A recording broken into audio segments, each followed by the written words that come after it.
பெற்றுக்கொள்ளவே முடியவில்லையே, தொடர்ந்து என்னால் விடுதலை நிலைத்து நிற்க முடியவில்லையே என்று சொல்லி பல நாட்களாய் போராடினேன். பல நாட்களுக்கு பின்பதாக தான் எனக்கு தெரிந்தது, நான் கர்த்தருடைய வார்த்தையை தினந்தோறும் தியானிக்கவில்லை. கர்த்தருடைய வசனத்தை நான் கண்டாலே அதை வெறுத்து நான் ஒதுங்கி ஓடிவிட்டேன். அப்படிப்பட்ட சூழ்நிலை இருக்கும் பொழுது பிசாசானவன் என்னுடைய ஆத்மாவை விட்டு அவன் வெளியில் செல்லவே முடியாது. ஆவியானவர் அபிஷேகத்திலிருந்து விடுதலை கொடுக்கிறார். ஆனால் அந்த விடுதலையை தக்க வைத்துக் கொள்வதற்கு கர்த்தருடைய வசனம் மிகவும் அவசியம். கர்த்தருடைய வசனம் மிகவும் அவசியம். உங்களுக்காக ஒரு சில வசனங்களை மறுபடியும் நான் வைக்க நான் விரும்புகிறேன். 2 கொரிந்தியரின் புஸ்தகம் 10ஆம் அதிகாரம் 4ஆம் வசனத்தில் பவுல் இவ்விதமாக எழுதுகிறார். அரண்களை குறித்து எழுதுகிறார். சில வேளைகளில் உங்கள் சிந்தைகளில் அரண்கள் என்று சொல்லி பிசாசானவன் வைத்திருப்பான். அரண்கள் என்று சொன்னால் என்ன? ஹெரசிஸ், அதாவது தேவனை குறித்த தவறான எண்ணங்கள், தேவனை குறித்த சில பொய்யான எண்ணங்கள், பொய்யான காரியங்களை உங்களுடைய சிந்தையில் பிசாசானவன் விதைத்து வைத்திருப்பான்.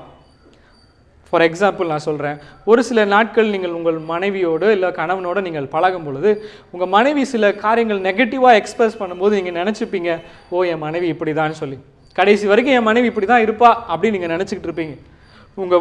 நீங்கள் மனைவியாக இருக்கிற உங்கள் கணவனை குறித்து கூட நீங்கள் அப்படி நினச்சிருக்கலாம். ஏன் உங்கள் பிள்ளைங்களை குறித்து கூட நீங்கள் அப்படி நினச்சிக்கலாம், என் பிள்ளை இப்படி தான் இருக்கும், இது மாறவே மாறாது, இது எங்கே போய் வழங்க போகுதுன்னு சொல்லி நீங்கள் உங்கள் மனசில் சில காரியங்களை பார்த்து, அவருடைய வாழ்க்கையிலிருந்து பார்த்து பிசாசானவன் சொல்லுகிற போய் நீங்கள் இருதயத்தில் பதித்து வைத்திருக்கலாம். அது அரண்களாக இருக்கிறது. கர்த்தருடைய ஆவியானவர் சொல்றார், கர்த்தருடைய ஆவியானவர் எங்கேயோ அங்கே விடுதலை உண்டு. கர்த்தருடைய சத்தியத்தினாலே நீங்கள் விடுதலையை பெற்றுக்கொள்ள முடியும். கர்த்தருடைய வார்த்தையை நீங்கள் தியானிக்கும் பொழுது விடுதலையை நிச்சயமாக நீங்கள் பெற்றுக்கொள்ள முடியும். அதுதான் யோவான் சுவிசேஷ புத்தகத்தில் நம்ம வாசிக்கிறோம் 8ஆம் அதிகாரத்தில், கர்த்தருடைய சத்தியத்தை நீங்கள் அறியும் பொழுது சத்தியம் உங்களை விடுதலையாக்கும் என்று சொல்லி நாம் வேதத்தில் வாசிக்க முடியும். பிரியமானவர்களே, பிரியமானவர்களே, இன்னொரு வசனத்தை கூட நான் உங்கள் முன்பாக வைக்க விரும்புகிறேன். 2 தீமோத்தேயுவின் புஸ்தகம் 3ஆம் அதிகாரம் 16ஆம் வசனம் இப்படியா எழுதப்பட்டிருக்கிறது, all scriptures are breathed by God. கர்த்தருடைய வார்த்தை எல்லாம் தேவனுடைய ஆவியினால் அருளப்பட்டிருக்கிறது.